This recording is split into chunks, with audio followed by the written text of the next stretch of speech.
So tomorrow I need to get back to uh, working on plumbing and fixing the small bathroom so we can keep going.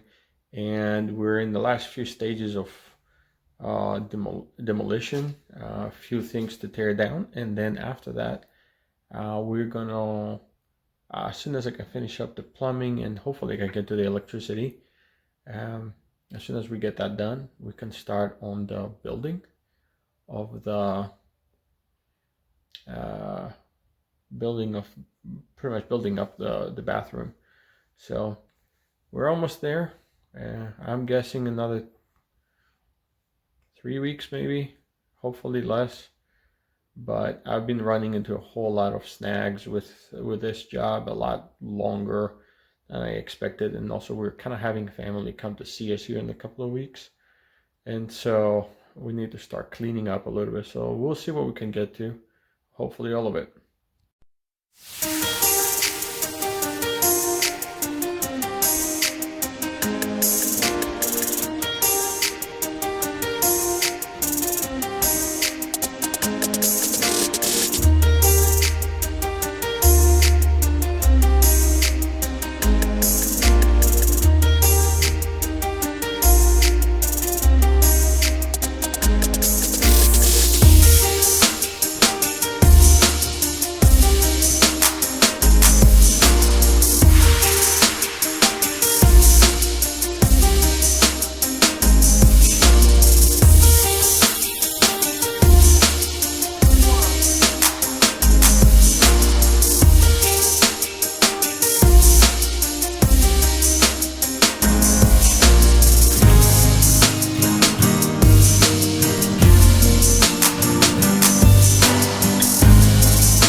All right, so after working for several days, 3 days, I think, 4 days, something like that, and figuring out several of the things in the bathroom, we finally replaced all of this cast iron mess. Let me show you.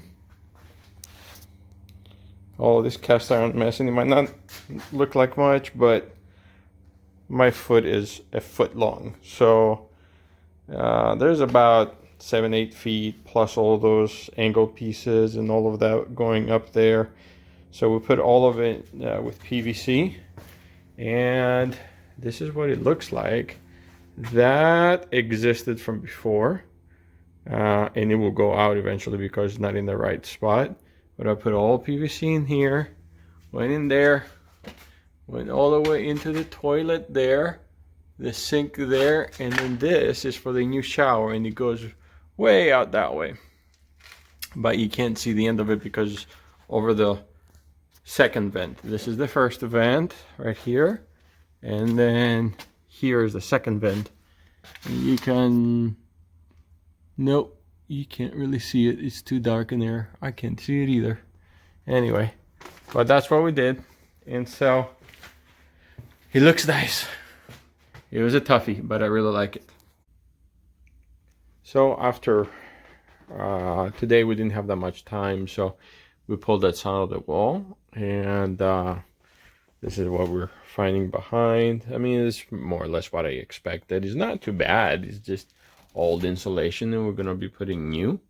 And so we still have, we're gonna do always the ceiling, but we're not gonna pull off the ceiling, just the walls, and we're gonna put most likely half drywall. And then the other half is going to be HardieBacker maybe, so we can put tile on it. We'll see how it goes though.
insulation and then start putting new one, because the old one looks like this. And you can see here, I don't know if that was old termite, or I think it's just paper just falling apart.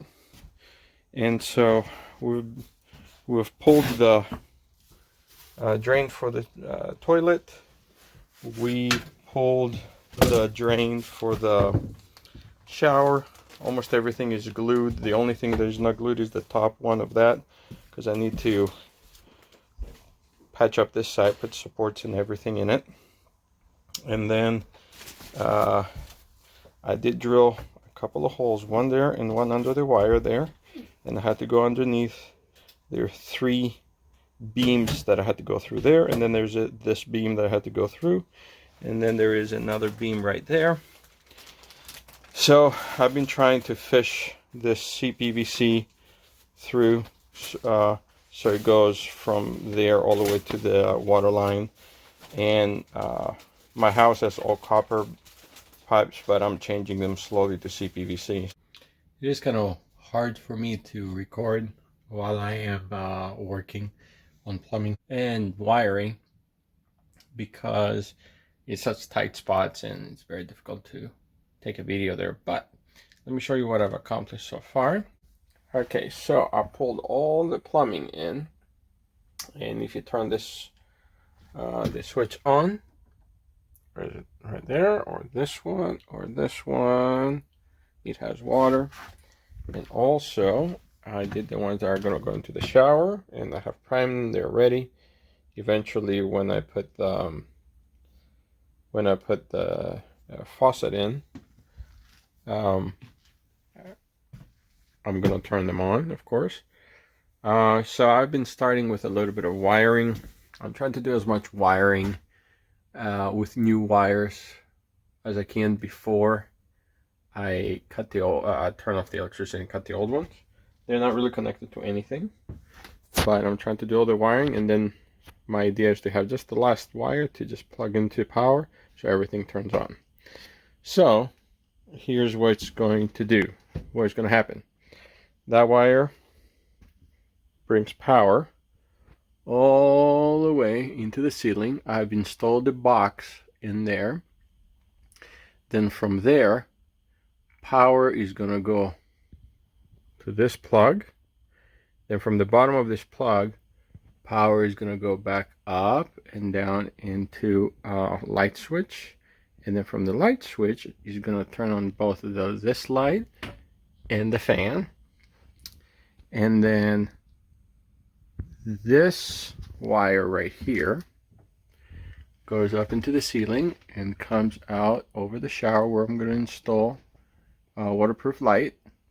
And all I need is to connect this wire to the switch, and the other somewhere there, and then the other switch, the other side of the switch is going to go back up to the box where the power is. I don't know if you can follow all of this, but this is where power is, so it needs to go down and up and down and up a couple of times, and that's it. But I need to figure out on my old wiring, it's either this one or this one that bring in the electricity to really this room, a bedroom, and then the guest room, which is kind of a shop right now. So I can't quite just cut it, because then I'm not going to have any power in there that I need, or a bedroom. So what I'm hoping to do is I'm hoping to cut it right there, because this side and this side is connected. And if I cut it and this side is hot, that means the wire comes from there. But if this side is hot, this is where the power comes in from. And this is the back of our 3-way switch that goes to the ceiling, etc., etc., into the hallway lights.